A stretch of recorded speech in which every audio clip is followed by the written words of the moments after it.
Hello, friend.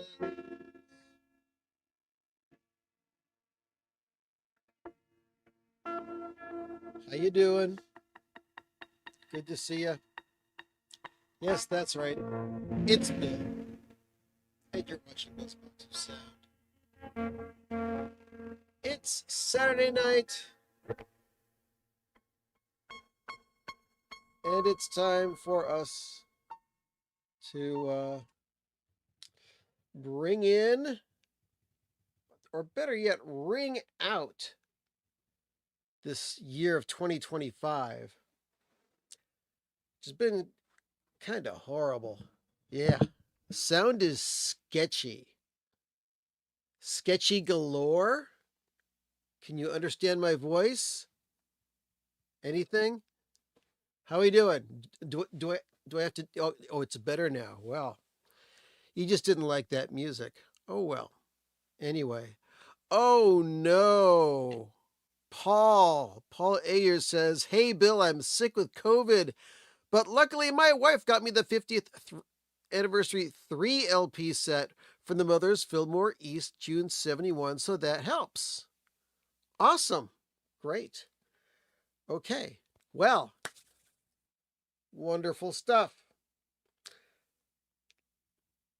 You're watching Bill's Box of Sound, as I said, and you know what we do. It's not necessarily Diet Coke, but a good substitute. I do love sugar-free, or better yet, diet Dr. Pepper. The no sugar stuff is really good too. So let's just pull up the old microphone to do our ASMR here.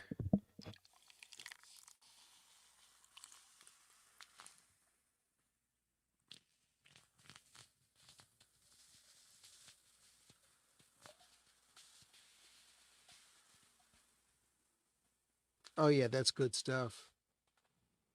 Ah, yes. Yes. So good to see you people once again. This is where we come every Saturday night, 10 p.m. Eastern Time, or whatever time it is we're in your part of the world, to yak about music, records, CDs, whatever, and just, hey, hang out. It's great. Um, so let's see. We got lots of people in here. We got 14 people at least in here. Let's see, we have the aforementioned Paul Ayers. We got I Am One of Us. Johnny C. Bradley, who is the winner of our giveaway of the 3 records. I got them almost all packaged up, and I'm going to send them out on Monday morning for you, John. Congratulations for winning that contest. Mowgli's there. Greg is there. And let's see. North Carolina vinyl picker. Hello there, sir. Beer and vinyl. Nice. Nate has stopped by. And Paul Hill. Good to see you, my dear friend. Ex-Ohio resident.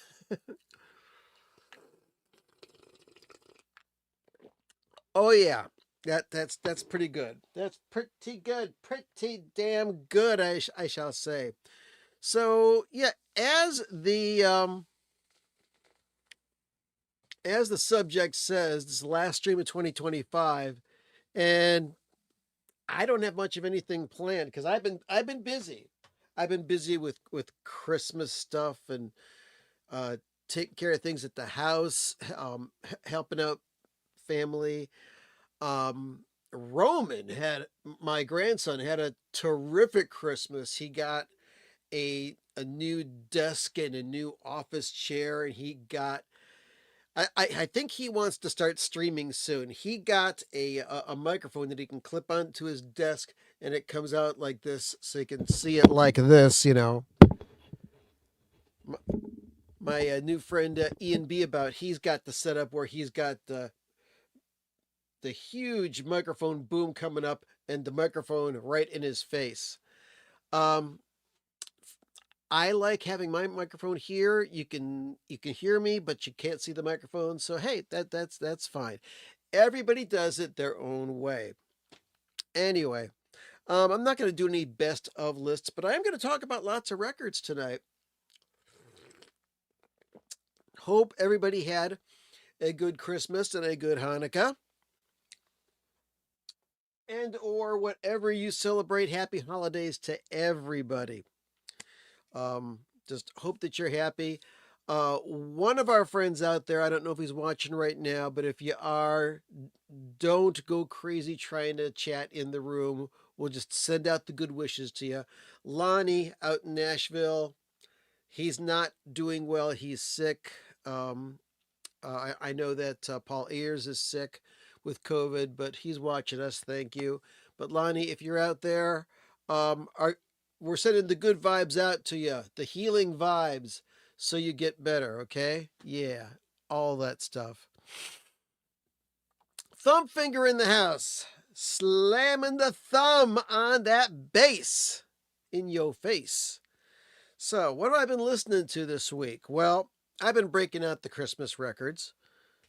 Even though I've got the secondary turntable in use right now, the main turntable is getting worked on again. It's got some grounding problems.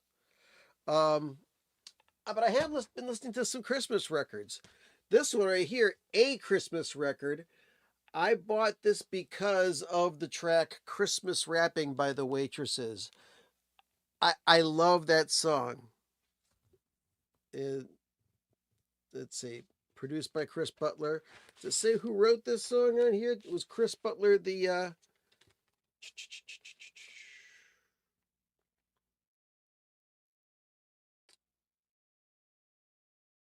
wrong side. Here we go. Written by Chris Butler of Akron. Yeah. So I believe, what was the singer's name of this band? Patty Valentine, I think was her name, or something like that. Anyway, she has left us, but great tune, Christmas Wrapping by the Waitresses. Yes, indeed. Also listened to this record right here, and there's something unusual about this, which I don't know if I've ever done a video about this in the past or not. This thing is called Jingle Bell Jazz. It's a reissue of a record that came out in like 1962. This is like a 1980 or so reissue of it. Anyway, it's got Duke Ellington, Lionel Hampton, Chico Hamilton, Carmen McRae, Pony Poindexter, Dave Brubeck, Lambert Hendrickson Ross with Deck Us All with Boston Charlie, Walla Walla Wash, and Kalamazoo. For those of you who watch Michael P. Dawson's Friday VC videos, he gave a good explanation of that from the old Pogo comic strip. Anyway, Herbie Hancock with Deck the Halls, Manhattan Jazz All-Stars, Marlo Morris, and Blue Xmas from Miles Davis. But there's this one track on here by Paul Horn, We Three Kings of Orient Are.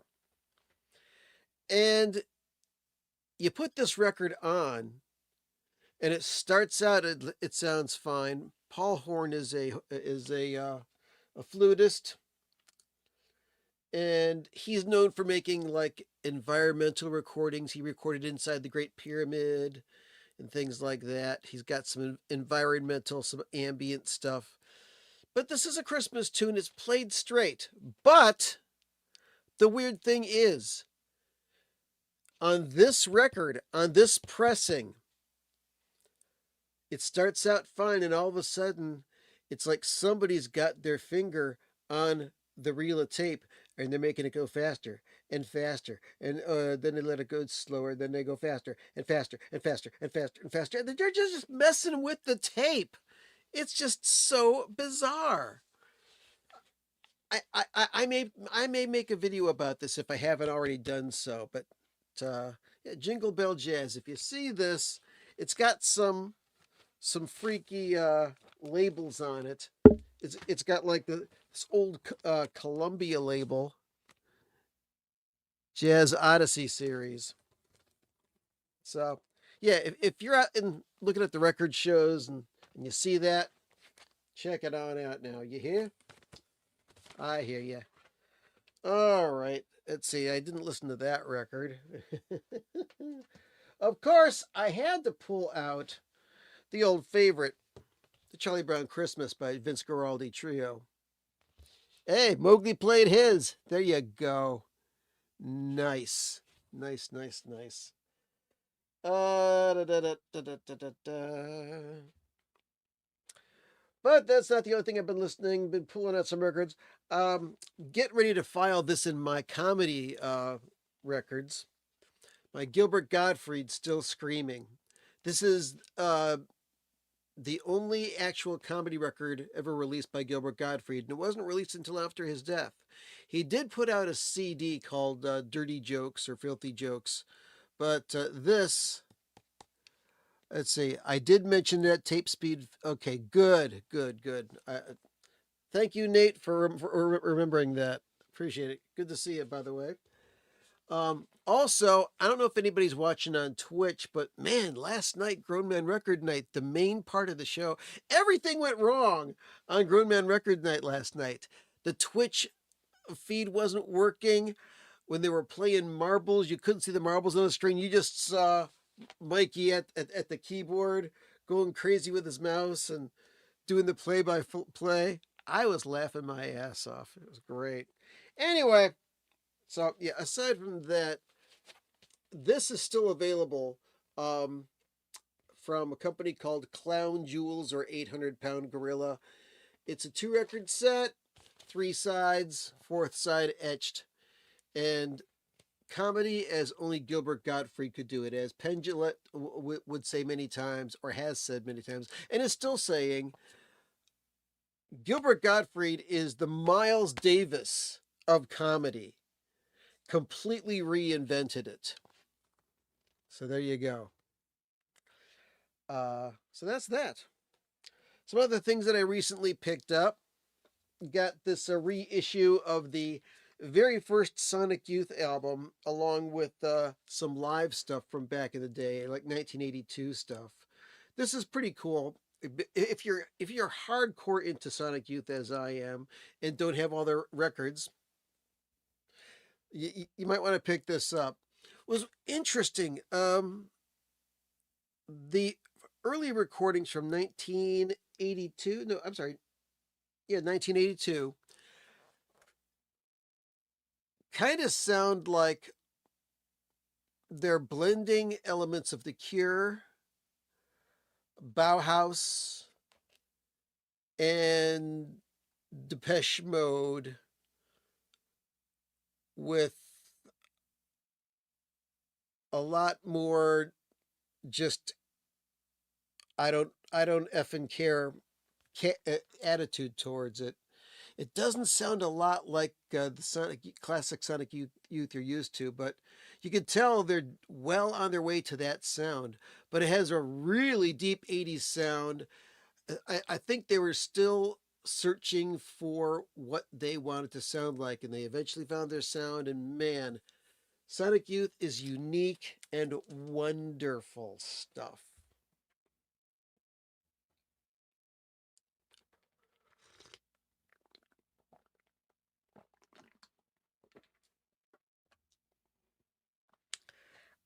Just arrived in the post today. This reissue of the first New Order album. I used to have a copy of this on vinyl. It either got damaged or I gave it away to somebody. And I was going to pull out my CD of this, but forgot to. Anyway, this just came this morning. Haven't listened to it yet. I love this album. I've got the CD of it, but can't wait to hear if the remastering that was done, I believe in 2019, makes a big difference. So this is the first New Order album. I am amazed at how many people do not know that New Order is actually the band Joy Division after Ian Curtis committed suicide. And they added the drummer's girlfriend on keyboards. And the rest is history. But this album sounds a lot like Joy Division. What can I say? But good record. Good record. Oh, what else have I been spinning? Oh, yeah. I wanted to talk about some jazz piano records. Last year, this thing came out. Rufus Reid presents Kalen Cardello. This is on Michael Fremer's label, Liam Records. And this is a recording of just piano and double bass played at the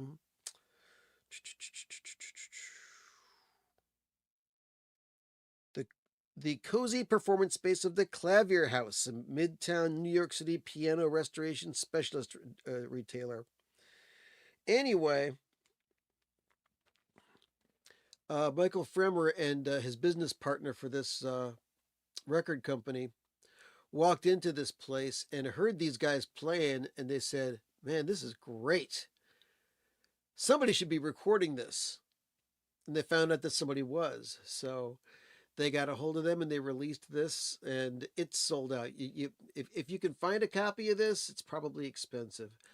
It's just jazz piano and bass, and really nice, chill stuff with some really good playing. So one of the reasons I pulled that out is because I misfiled it in my record collection. I've been looking for it for about a month and a half.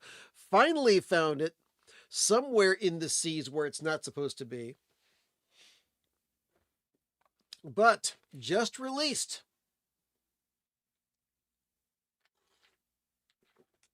Is the second album by Kalen Cardello. Um, kind of inadvertently named Chapter 1, tongue in cheek here. And this guy is good. This is a much more exciting album. This is a trio. It's Kalen on piano, Jonathan Muir Cotton on bass, Domo Branch on drums, and there's a couple of tracks that have Chris Lewis on tenor saxophone. Let's see. All of the tunes, well, there's 8 tunes on this album, and Kalen wrote most of them. But there is a Cole Porter song, "All of You." There is a Cedar Walton track called "Groundwork" that he just amazing work on, and a really nice reading of Thelonious Monk's "Ask Me Now." Now, when I first heard Thelonious Monk, when I was just really digging into jazz, and I started listening to Thelonious Monk, it's like this guy writes these amazing tunes, but it sounds like it's the first time he's playing them. It's like, and if you see films of Thelonious Monk playing, he's looking at the keyboard almost the whole time. And when I saw that, it's like, hey, if I could play piano, I'd probably be looking at the keyboard myself. You see people all the time just playing and looking around, and they can play like crazy. I would not be able to do that. But anyway, you listen to Thelonious Monk, and it's like the boom, dang, boom, boom, boom. It's kind of robotic. You can feel the emotion. He's got his own character. When Thelonious Monk plays piano, you know it's Thelonious Monk. But he takes this tune and he plays it with precision and joy, and it's absolutely beautiful. That's a solo piano track on this, and I guess that that track is not on the digital copies of this album. There's a couple of songs on the CD and the download of this album that are not on this, but I believe that "Ask Me Now" is not on those. So that's a very big treat. And then the first track on side 2, which does have the sax player on here, is a Kalen Cardello composition called "Don't Look Back."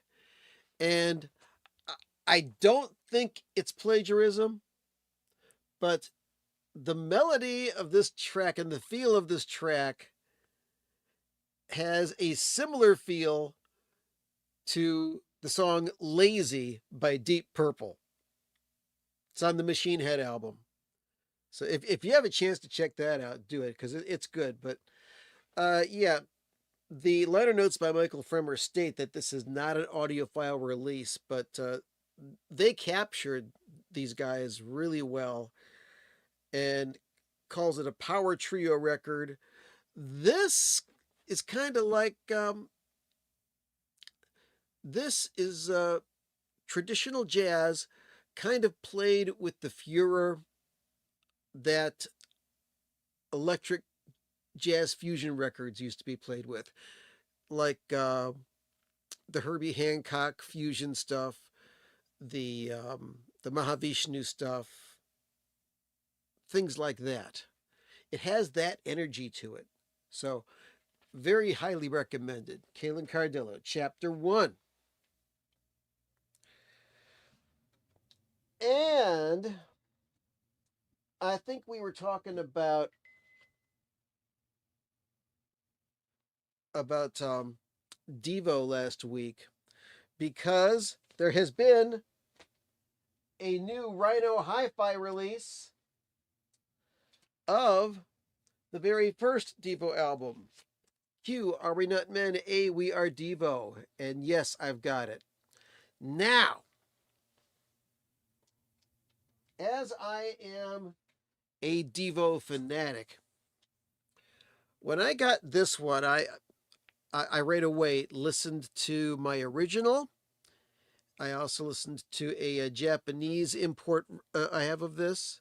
And then I listened to this, and it wasn't that huge of a difference. It's a little bit better cut, just little bits. And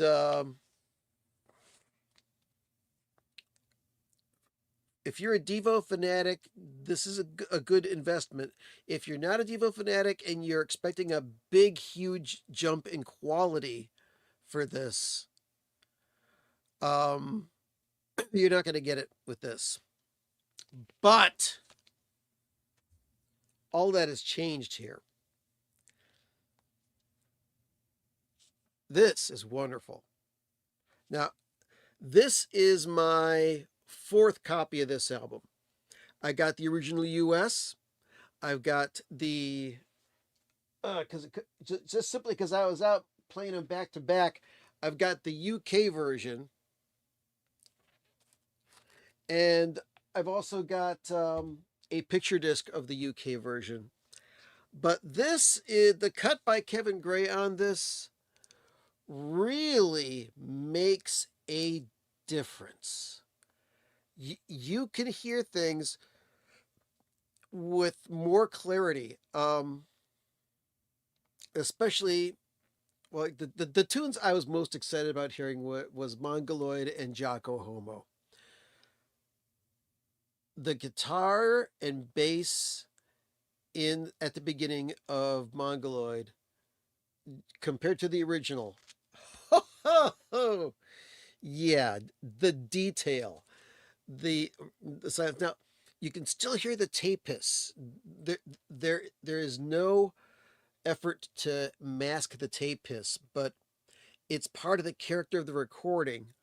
But still, you hear more detail in each little part of this record. Very, very, very interesting. Lovely stuff. So, yeah, very happy to get this.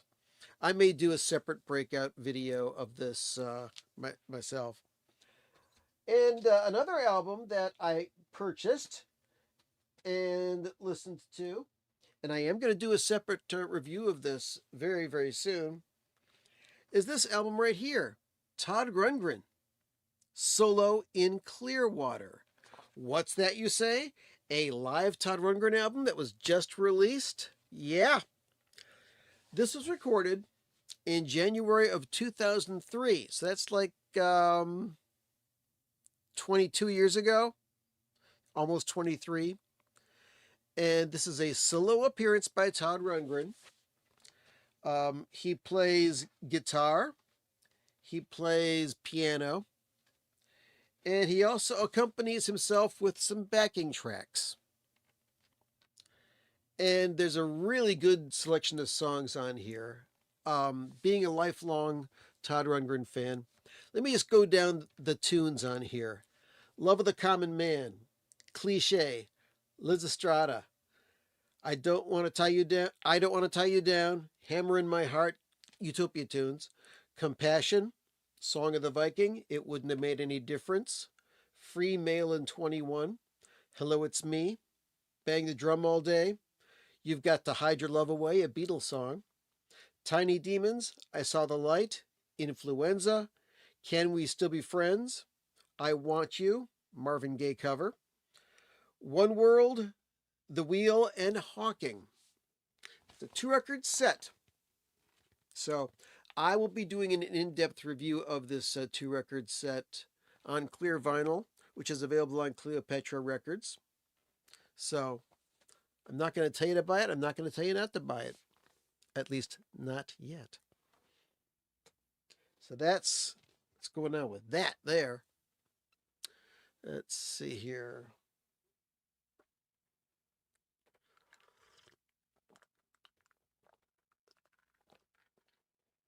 So, how many people last week went and listened to the Bob Lefsetz podcast with the Mark Mothersbaugh interview? And if you did, were you as overjoyed with Mark Mothersbaugh's opinions as I was? It was great. Now, another podcast that I like is The Vinyl Guide. Most of you probably listen to it. Today I listened to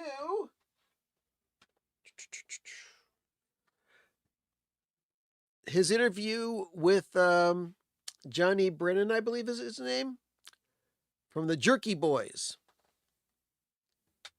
And it was exciting for me.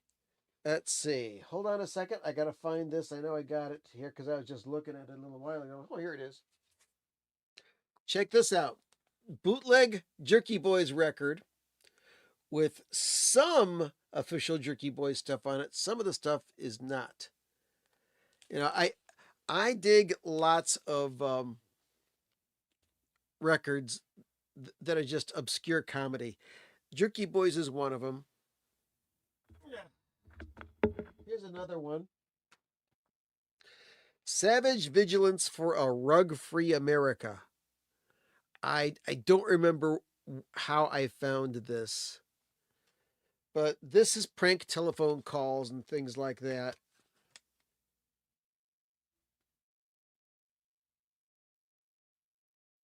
I don't know who did this. This came out in 1982.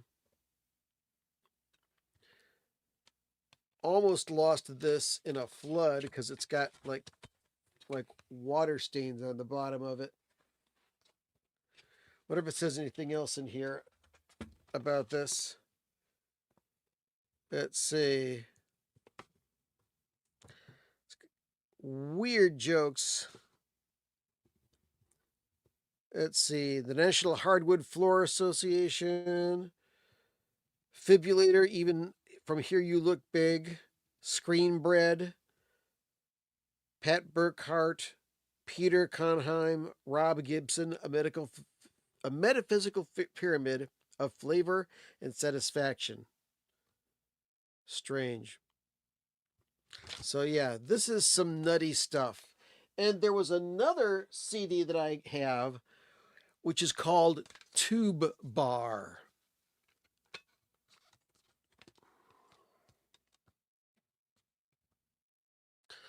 So wait a second. Mowgli says, "Hello, it's me" is a modified Brahms tune. Todd says it's not, but it totally is. Yeah, and he also said that that "Hello, it's me" is based on an intro to "When Johnny Comes Marching Home" by Jimmy Smith. So who knows who to believe on that. Todd also says that Hello It's Me is the very, very first song he wrote, which I don't believe. Anyway, let's get back to this tube bar visit of business. There was a CD called Tube Bar, which was prank phone calls to this bar where they're pranking this guy Red. And they're saying, "You selling the bar? Hey, you selling the bar? I'm gonna come down there and he's like, I'm gonna get you. You come down here and I'll cut you with the ZZs." Crazy stuff. But yeah, Jerky Boys. Funny, funny, funny stuff. And the guy who did Jerky Boys, Johnny Brennan, he's still doing things. He does a lot of voices for cartoons, specifically Family Guy. I guess that Seth MacFarlane sought him out and hired him to do voices for Family Guy. So yeah, he is interviewed on the latest issue of the Vinyl Guide, the latest Vinyl Guide podcast. As I said last week, the new Zappacast is in the air. You can listen to it now. It's available on Apple Podcasts and any other place that you get your podcasts. And hopefully coming out in a new year, very early in January, will be the next issue of the Zappacast, where we talk about, let me pull it out. We're going to talk about this thing here. The Frank Zappa Halloween 78 package and all of its different formats. I'm just putting the finishing touches on that podcast right now. Lot of editing going on in this because we were so excited talking about the Halloween 78 package that myself, Scott Parker, and the Vaultmeister, Joe Travers, if you're out there, and I know you are, hey dude, we were excited talking about the Halloween 78 package, and we're talking over each other. Fortunately, when we do the Zappacast, we're in 3 different places.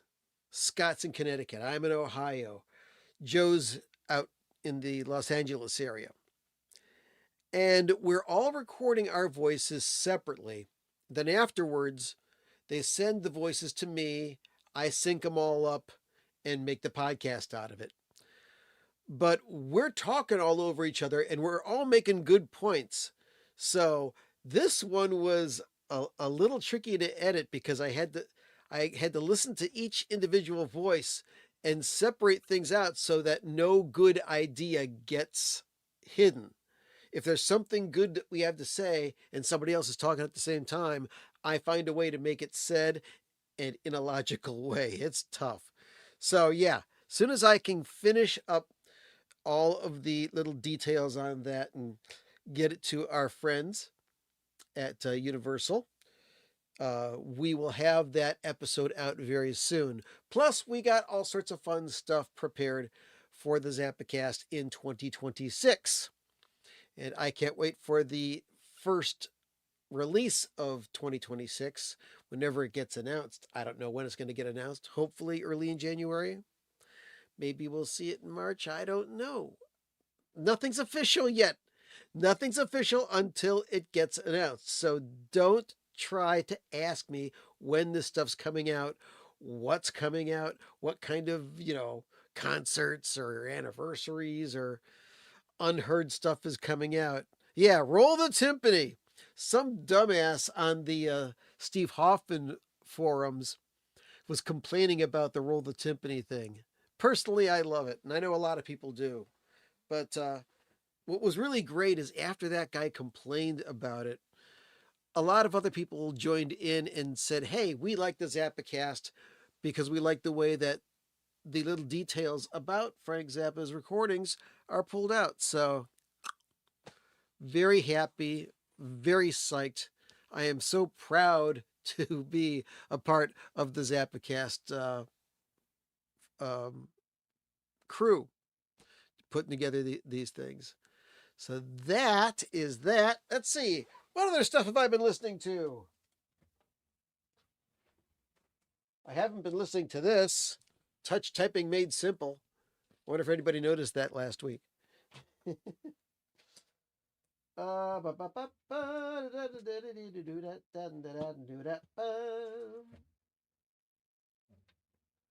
Finally, listen to this. Ween Shinola from Black Friday Record Store Day. Great stuff. All right, so I got some records that are here. May have been listened to recently, may not have, not completely sure. But I'll just pull some of them out and comment on them. I don't know how this got in this pile, but we've got Grand Funk, All the Girls in the World Beware. One of the last few albums ever made by Grand Funk. This might have been the last full album they made on the Capitol label before they lost their contract. And then they did one more album on MCA called Good Singing, Good Playing. And that was their breakup album produced by Frank Zappa. But yeah, kind of photoshopped on the bodies of these bodybuilders. We've got Mark Farner on guitar, Don Brewer on drums, Mel Schachter on bass, and Craig Frost on keyboards. Yes, starting with We're an American Band, Grand Funk was a quartet. Some people still don't realize that to this day. And yeah, it is one of the worst record covers ever. I agree with you, Nate. Let's see. I'm going to be listening to this sometime soon. Joe's Garage Acts 2 and 3. Now, I've got the original Joe's Garage pressings, the original promos that came out in the late 70s. And I also have, because when that came out, Zappa's recordings were being distributed by Polygram.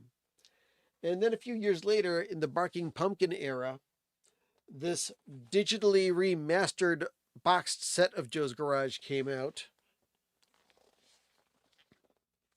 And it's a little different. But now that I have started purchasing some of the 2012 remasters, like I got a copy of I have the original very first pressing of Chic Your Booty, mastered by Bob Ludwig. The best. But I kind of recently picked up the Chris Bellman cut on the Universal distributed Zappa label. And wow, the sound quality is better. So I'm wondering, is Joe's Garage that much better? It's Joe's Garage, that and One Size Fits All are probably the most hi-fi Zappa albums, period. Yes. By the way, whose birthday is it today? Well, it's this little guy right here, little Terry Ted Bozzio, that cute little drummer. Today's his birthday. He was born on this day in, let's see here. Born on December 27th in 1950. So that makes him 75? Really? Wow. Hard to believe, but he's still got a lot of talent in him. We love Terry Ted Bozzio. And we also like all the Zappa albums that he was on. Bongo Fury, Zappa in New York, Zoot Allures, some of the Lather stuff, Shake Your Booty, Orchestra Favorites, and all sorts of other things that have come out over the years. And Greg says, "Do you have the old Masters boxed set? I know the newest versions are probably better, but I still want them for the collection." Me too. Now, I've got one of those boxes. Ah, I've got box one. I know lots of people that do have box two and three as well, but when those came out, I could not afford them. I had a pretty good job at this time, making $2.47 an hour, and yeah, I got this. Now, the sound isn't great on these. I have to admit, and also the Vaultmeister would be one of the first people to say, yeah, the sound isn't great. They're all over the place. But I still want them because I'm a completist. I mean, there is no other artist that I collect as fanatically as I collect Frank Zappa. You know that. Wait a second. What's Mowgli say? I used to crank Joe's Garage 1 through the PA in my 69 Econoline F buggy in front of the local meat market nightclub while we drank Heinekens on the roof. The moonroof leaked for some strange reason. Here's to you, Mowgli. Ah, let's get some more of this stuff. Oh, yeah.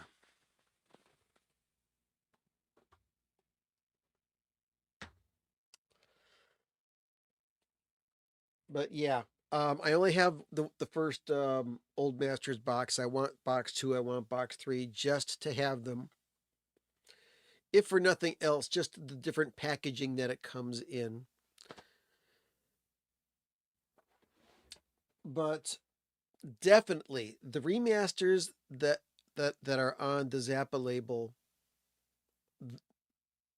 they're amazing. Now, recently,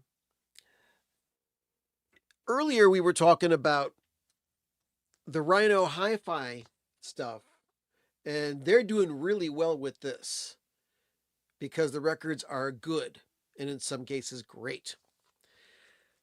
Universal, who is the main distributor of Zappa recordings now, um, they have started a new line of hi-fi pressings that are only available by online ordering. I believe they're called Vinyl File. They've got there's a Bob Marley album. There's the Velvet Underground and Nico. There's a band album, and there's one other. And everybody's getting into this remastering hi-fi, very well done vinyl thing. It's a good thing. It's expensive, but I'm wondering if there's going to be any sort of effort to put any of Zappa's stuff on that vinyl file thing. I kind of don't want to because I know about the pains that the Vaultmeister Joe Travers does. Yes, Nat King Cole Christmas song. You are right, Paul Hill. Um, the care that the Vaultmeister puts in to making sure the best possible master gets to the cutting room. And Chris Bellman, who's cut an awful lot of audiophile masters, he cuts these. And starting with the one size fits all reissues, not only that, but in the dead wax, it says what the source is, okay?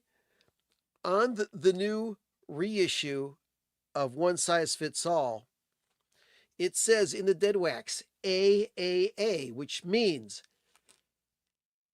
analog recording, analog master tape, and analog disc. On the 2-record set of Zappa and the Mothers of Invention, um, the 50th anniversary 2-record set of One Size Fits All.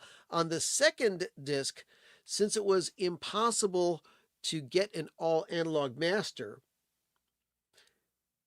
the best possible transfers were made to 24-bit 96K digital, or better if possible. And in the dead wax of the second record of this, it says ADA, originally an analog recording, mastered to the highest possible quality digital source, and then cut analog style onto that disc. So, with that much care being taken, unless there's some sort of special sauce that they want to do to make the actual pressing even better, I don't think that the Zappa Masters are going to get any better. Also, with the highlights of the Halloween 78 set, in the dead wax, it says ADA because the original multi-track masters were sourced from analog and mixed digitally for the highest possible quality digital master, and then analog mastered by Chris Bellman at Bernie Grundman Mastering for vinyl. Yes, vinyl. We do love our vinyl. We're nuts. So yeah. Oh, getting back to the jazz thing. There's another piano player that I've been listening to a bit that I'm really liking. And that is Emmett Cohen. I've got his most recent album, which is called Vibe Provider. It's on the Mac Avenue label. And these are his first 2 albums, Future Stride and Uptown in Orbit, which I haven't had a chance to listen to all the way through yet. This guy's really good. I haven't been this excited about a jazz pianist since I started getting into Ahmad Jamal during the mid-2000s. My good friend William Reed, who I haven't seen in way too long, but every now and again I touch base with him on Facebook. I bought my first Ahmad Jamal record and told him about it, and he just had this big smile, and I said, "Oh, you know about Jamal?" He says, "Yeah, you think I know about Ahmad Jamal? I'm an expert on the Argo label and the Chess label. I know a lot about that stuff." So I said, "Well, which Ahmad Jamal albums shall I get?" And he says, "All of them. Just get all of them." So I started collecting them, and oh, right over there, you can see the extensions, which is another one of my favorite Ahmad Jamal albums. And I've got the Live at the Pershing. I've got the reissue from Acoustic Sounds of that. Good stuff. But let's see. Paul is saying, I just wish they would stop issuing Zappa records on noisy stunt vinyl. I agree with you wholeheartedly, Paul. I do. The One Size Fits All single record, which came out on like that Blue Midnight vinyl, that's fine. That doesn't have anything in it that will add any noise to the vinyl. However, the 2-record set on that black glitter, it does add noise. So, yeah, I understand. And I gotta say, for the Halloween highlights, both the candy corn vinyl and the blood splatter vinyl, they did a pretty damn good job with those as well. The blood splatter sounds better than the candy corn, but there are completists who have both of them. Stop looking at me. Stop looking at me. Well, yeah, continue to look at me. Yeah, all right, it's okay. Anyway. Oh, got less than 10 minutes to go. More stuff that I've been listening to, or just stuff that happens to be in this pile. I gotta listen to this. Somebody sent me this record a long time ago. Athens, Ohio proudly presents The Insect, the Detroit Sessions. And I remember when I listened to this record that the sound of it was really, really horrible because they didn't use RIAA equalization on it. So what I'm going to do is I'm going to like put this through a straight flat microphone preamp and see how it sounds. See if it improves the sound of this record at all. Because, you know, here, look, this it has shrill sound like the RIAA curve was turned off. Protect your ears on this one. Adventures in mastering, mastering, mastering. Oh, by the way, Joe, Vaultmeister, if you are watching, I want to let you know that I did pick up a copy of this. The Fraternity of Man. Wow. This is classic psychedelic music. It's nuts. Oh, what else is going on here? Ba-ba-ba-bum.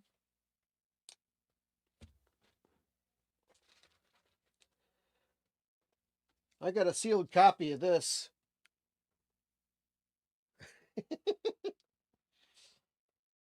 I don't know. Maybe I'll open it up one of these days and listen to it. I've heard good things and bad things. Don't judge me. Oh,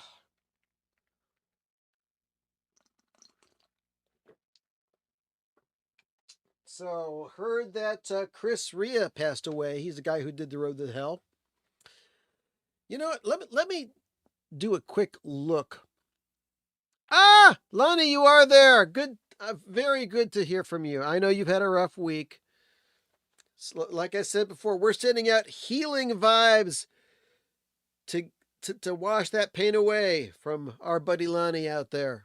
So good. I hope you're well on the road to recovery, Lonnie. Good to hear from you. So let's look up this Chris Rea dude.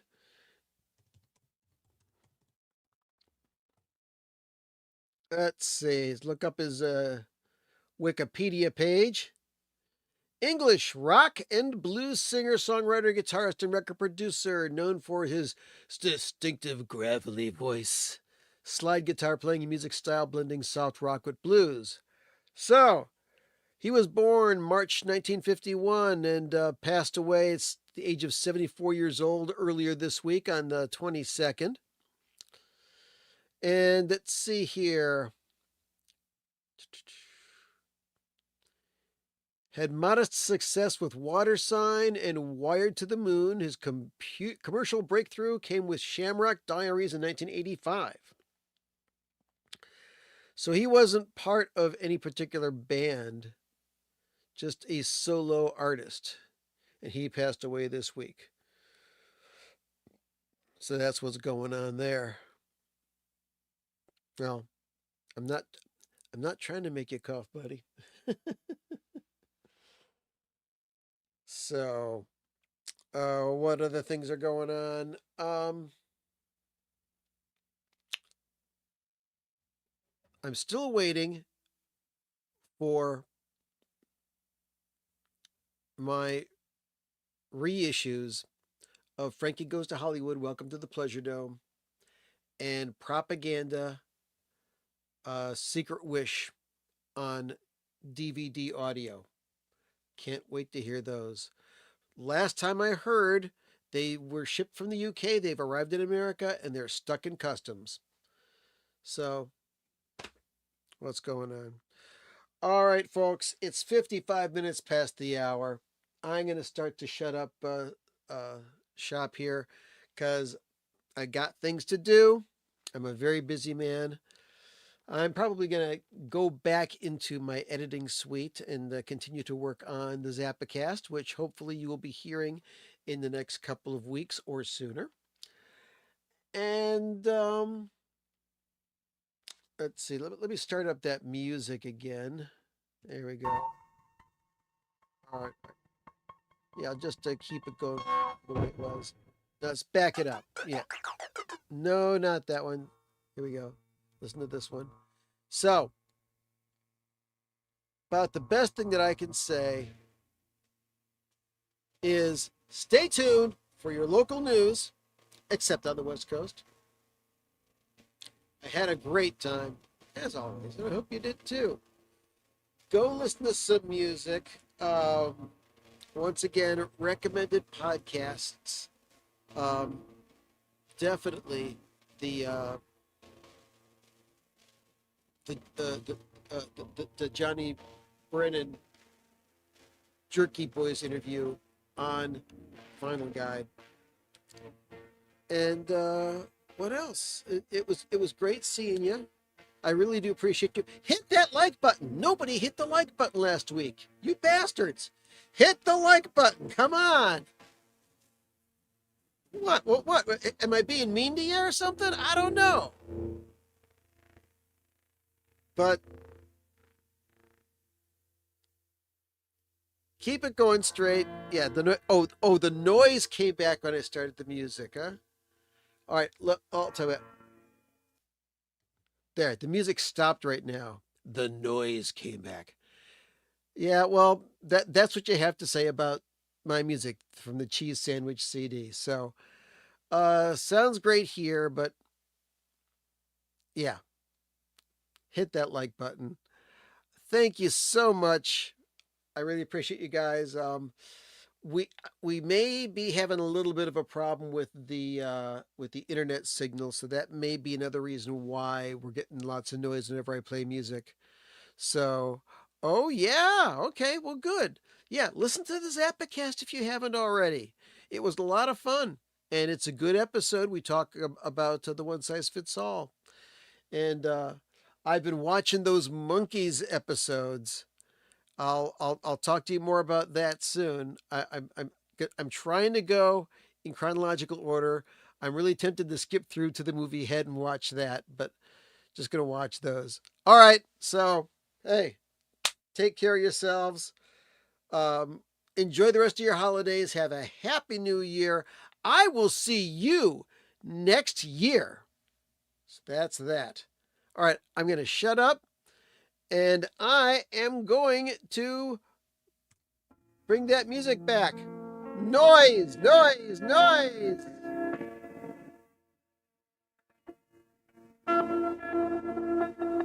I don't know.